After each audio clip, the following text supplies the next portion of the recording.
The views and opinions expressed do not necessarily reflect those of Access Fort Wayne, the Allen County Public Library, or any other supporting groups. If you'd like to produce a show, call us at 260-421-1250.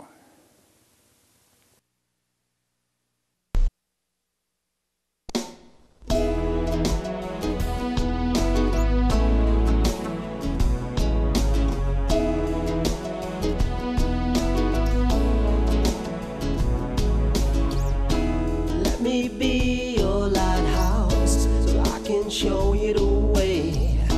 Let me be your shining light, I'll keep you from drifting away. I'm the one that makes you try when... Hello, this is Patty Hunter of Patty's Page. Today my guest on Skype will be Father Frank Pavone. He is the CEO of Priests for Life. And we'll be chatting away for about a half an hour. So in a moment, we'll be right with you with the good Father himself. Catch you later.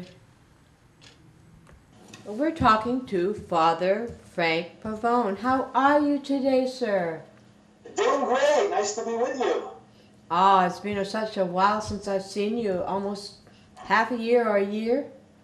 Yes. Oh my, I must be doing you at least once a year or something like that. I look forward to chatting with you all the time. Well, it's always good, and I always love all my travels around the country to meet those that are together with us in the battle.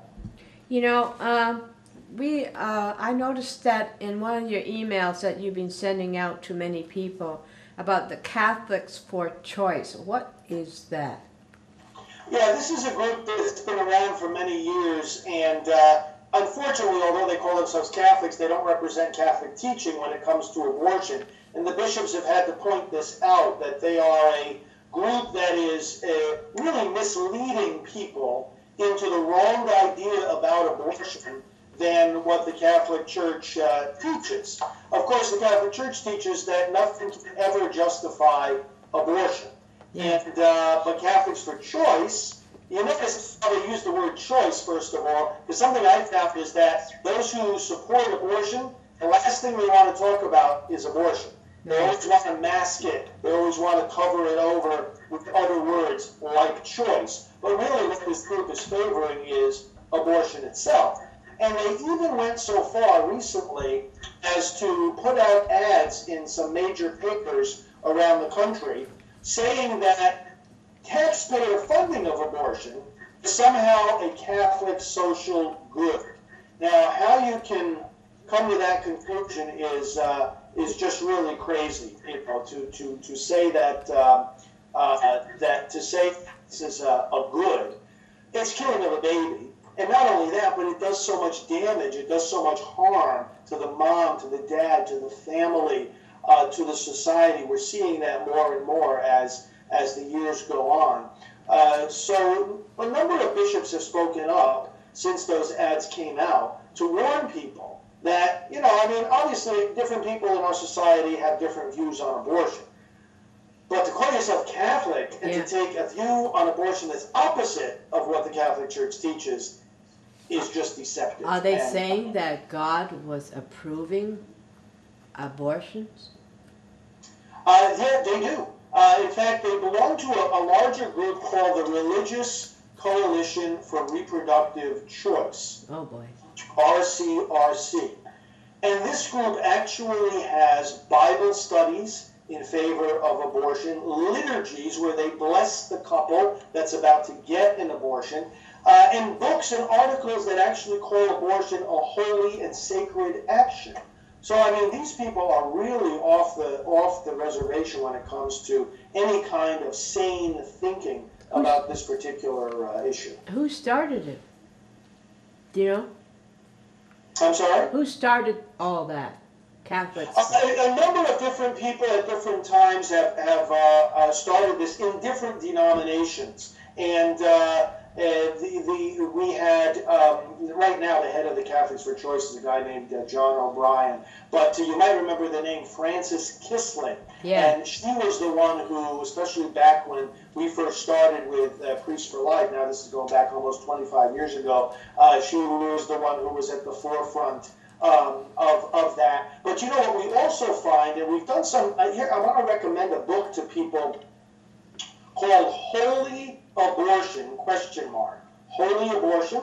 And this is a book that we put together in my other capacity as director of the president of the National Pro-Life Religious Council. It's an interdenominational group. Yeah. And because many of these other denominations have the membership in this Religious Coalition for Reproductive Choice, we decided that we would get together and put together a study of these false groups. I call them false prophets. Yes. And we find also that, not surprisingly, but a lot of the radical left big donors and philanthropists pour money into these pro-abortion groups to try to mislead the religious component of our American society. And in particular, they're very political too, and they try to mislead the religious voters as well. Are you dealing with the politics yourself? Yes, very much so. You know, because the church has a lot to say about politics. The church has a lot to say about voting, the responsibility to vote, and also how we are to evaluate the issues and the candidates. So we at Priests for Life have an outreach called politicalresponsibility.com, Right. and we help people to know what their responsibilities are and to carry them out in an informed way. We encourage voter registration in the parishes, for example, and in other avenues. Get out the vote drives, helping people get to the polls. This year we're even doing something called Drivers for Life, where we're helping people to go to the polls, especially during the early voting periods, so where Right. people can vote before Election Day in many states. Yeah.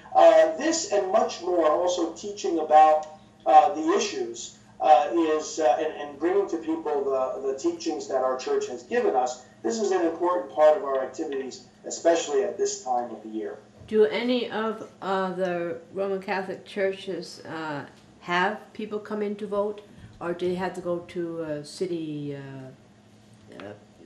Well, that's a good question in terms of being a polling place. Certainly a church can be a polling place, and I think that in some places they do make the church property available Yeah. in the local town for polling places. So that is really a great form of service to the community.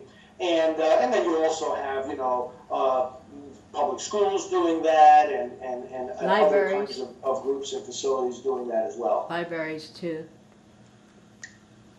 I have proclaiming the message of life. What is that, dear?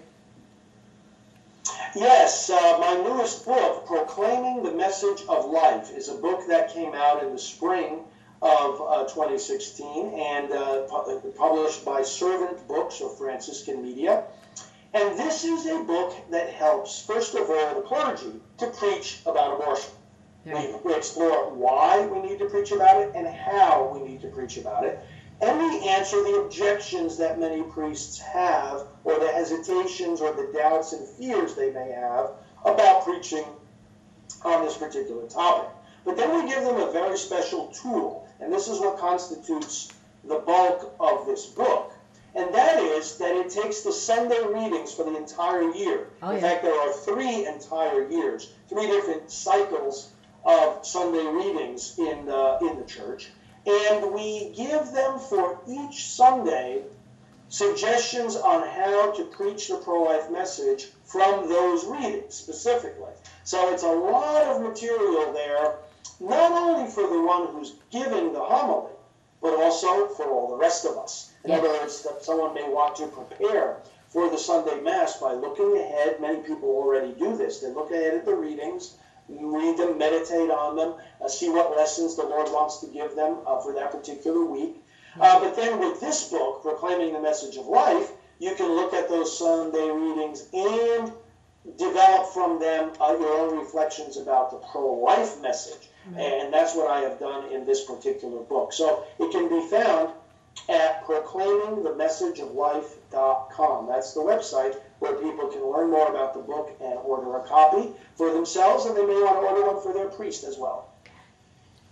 Starting yesterday, October the 2nd to October the 10th, which is next Monday, the International Week of Prayer and Fasting. Tell me more about that.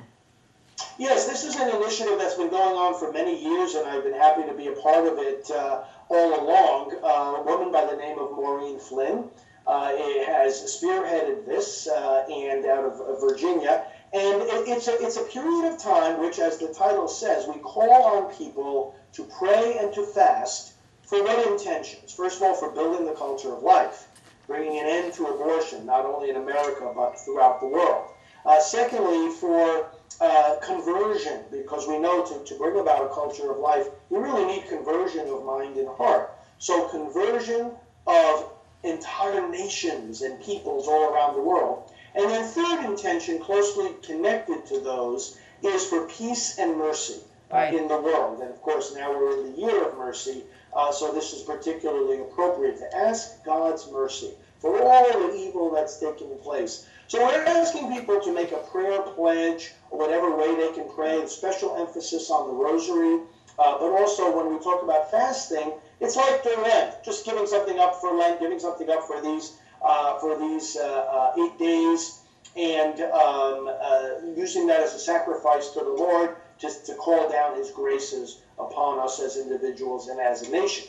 Now, during this period of time, there are special things happening, culminating in an all-day Eucharistic vigil. There will be various speakers and Mass and so forth at that very beautiful church in Washington, D.C., the National Shrine, the Basilica Shrine of the Immaculate Conception. So I'll be there that day on Monday, October 10th, and so will many others. Our friend and colleague, Congressman Chris Smith, for example, will be giving one of the talks. Our associate here at Priest for Life, Father Stephen Imperato, will also be there with me.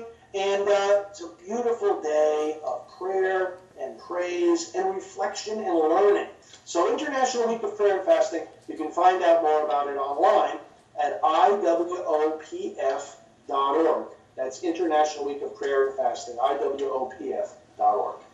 So, will this be streamed online as well? Well, that's a very good question. I'm not sure if they're actually set up to do that, but that would be an excellent idea. That would be all over the world. I know it would be there, and so maybe we can do some live broadcasting. You know, it's easier and easier these days to do it, and I have a Facebook page myself, which is just Father Frank Pavone, just spelled all as one word, Father Frank Pavone on Facebook.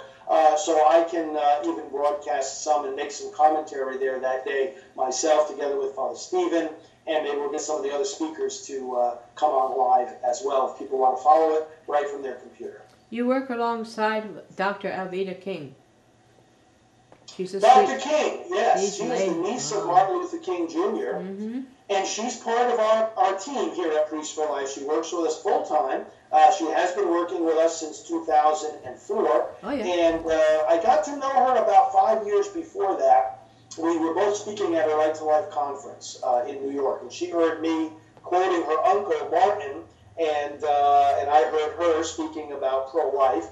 And so we began talking, and as time went on, we said, you know, we really should collaborate more with one another. She has made it clear to the whole country, to the world really, that the pro-life movement is the civil rights movement of our day. Yes. Because the civil rights movement and the pro-life movement are really about the same thing. Right. That is, bringing equal protection to all people under the law. In the time of the civil rights movement with Dr. King, the problem was segregation. The problem was that our black brothers and sisters were not being given equal access to the protections and the opportunities in society that everyone else had. Now, the people who are being deprived of that equality are the unborn children. And it's not only Alveda who's speaking out, but also her mother, who is Naomi King, sister-in-law of Martin. she was married to Martin's brother, A.D. King. Right. And so Naomi has also spoken out. We've had her with us in Washington on the occasion of the March for Life. And she has said, equality is not equality if some are still not equal. And so she said, now to fulfill the vision of Dr. King, to bring about what he called the beloved community, we have to welcome everybody. And we're trying, and this is the contradiction, we're trying to welcome people. We have handicap ramps and handicap bathrooms, and we're trying to be nice to, everybody coming in from other countries, and all this is great. But what about the babies in the womb? They're the ones that are still being pushed aside, discriminated against, oppressed, and killed on a daily basis by the thousands. Yeah. And some people in our country just, this goes right over their heads. They just don't even see it. They're brainwashed. This is why Dr. King's contribution is so great. Because we don't see it on the news. They hide it because the news is with the government, really, in a way. Once in a while you get a good review or something like that on the news, but it's basically they don't even mention about abortion and what's happening really. They said it would offend the people, if they really knew what was going on. But we are becoming more conscious of it. Our Fort Wayne, Allen County Right to Life, and others, we are, we're letting people know the truth. And you are too. I'm very proud of you. So let's go to the next one, to Hyde Amendment. It's been 40 years since it's been in place. So tell me more about that. Oh yes, I'm glad you bring this up because I have very fond memories of Congressman Henry Hyde from Illinois. He was a congressman for a very long time, and he really was the pro-life leader in the U.S. House of Representatives for so many years. By the time I met him, of course, it was in the latter years of his career, but I had many pleasant encounters with him. And he perhaps has been responsible for saving more lives legislatively than anybody else, because what he introduced, and it was, of course, named after him, was the Hyde Amendment, which prevents federal money from going into abortion. Now, federal money flows into the abortion industry in many, many different ways. And what we really need is legislation that just says, no taxpayer money at all from any one of these many sources or rivers by which it can flow into the abortion industry should be allowed. So that's kind of legislation that still needs to come. But the Hyde Amendment prevents a lot of that money from going to abortions, and it has been estimated that it has saved a couple of million lives. Wow. I mean, this is just just amazing, and we see the effectiveness of it in the light of the fact that the pro-abortion forces have always tried to get rid of it. They've tried to weaken it. There was a little bit of a weakening of it a few years ago in terms of allowing some monies to go to abortions for rape and incest. But the point is that now the pro-abortion forces have called for it to be done away with altogether, and that has even been put into the Democratic Party platform. So you know what's working when you not only count the number of lives that have been saved, but when you see what the other side is trying to target. But now we've had just the other day a very good anniversary, the 40th anniversary of this Hyde Amendment, and just a great reminder not only of one of the top agenda items of the pro-life movement, which is to defund the abortion industry, but also a reminder of one of the great American heroes in the Congress, Henry Hyde, who brought this amendment about, and who left us a great example of how to fight abortion. How can we talk to people who say, well, if they're raped or whatever, abused, whatever, we gotta get rid of the kid so it might help the mother, but it won't. It would just make it more empty and another death. It wouldn't help at all. Yeah, and that's exactly what we have to point out, because if somebody asks, shouldn't an abortion be allowed for rape? What they're trying to say is, don't we care about that mother? And our answer is, yes, of course we care about her. We care about her very much. So then if we can agree on that, let's ask the next question, which is, will the abortion help her? Or will it hurt her again? She doesn't need another trauma. She's already had the trauma of rape. So what will the abortion actually do to her?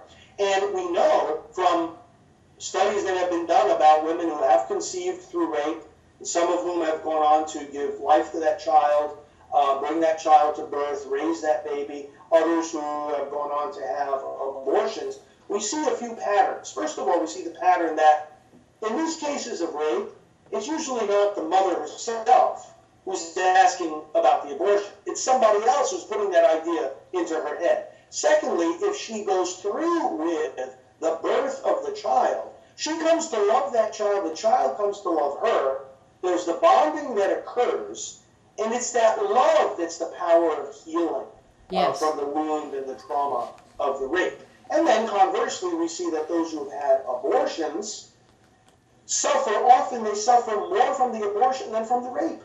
Because in the case of the rape, you suffer because somebody did something bad to you. In the case of the abortion, you're suffering because you did something bad to someone else. And that can be an even bigger burden to carry. Besides, so the bottom line is that abortion doesn't help the rape victim, so why should, it certainly doesn't help the child, obviously, because the child gets killed. Yeah, people's emotions get over,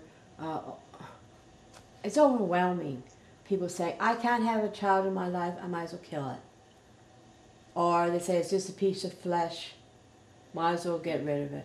But they know, deep down in their hearts, that it is indeed a living baby.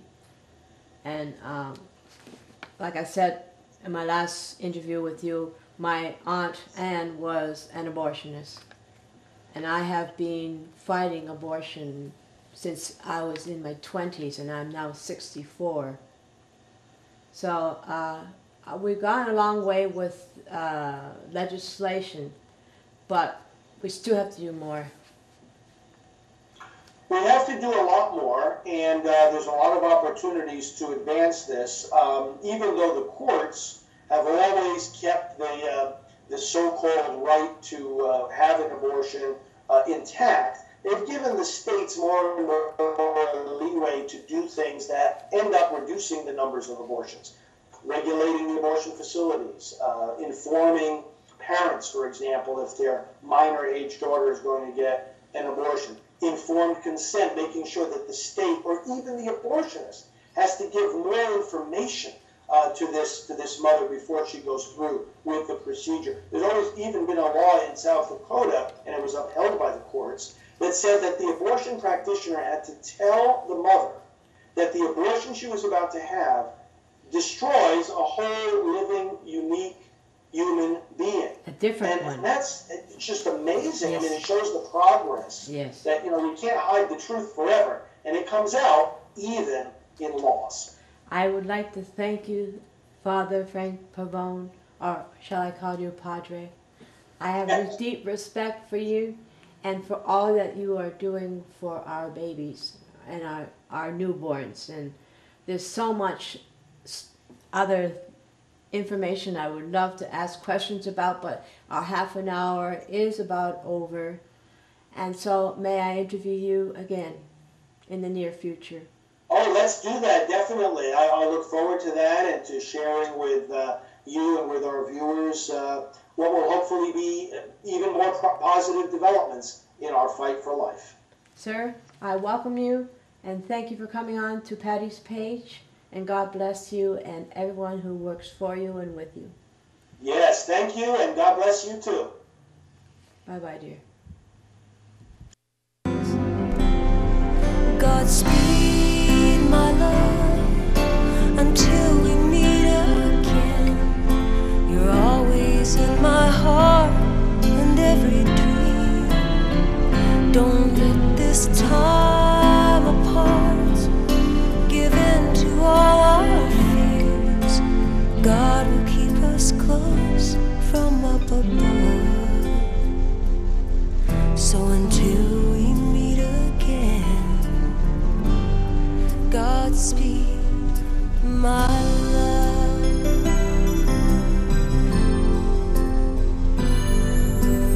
God is with us all.